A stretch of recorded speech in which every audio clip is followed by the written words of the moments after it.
Welcome to our QuickBooks tutorial. Today we'll show you how to add and manage your customer information.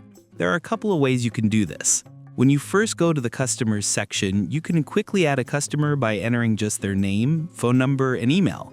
Later, you can come back to include more details like their company name and shipping address. If you already have your customer data stored in a spreadsheet, QuickBooks lets you import it all at once into your customer list. Simply select Import Customers. QuickBooks will guide you through the process so your data is set up correctly. First, download the sample Excel template and review it. Make sure your own spreadsheet follows the same format with matching column headers and order. Back on the import page, click Browse. Locate your file and open it. Now comes the important step. For each QuickBooks field shown, choose the Excel column that matches it. This tells QuickBooks where to place your data.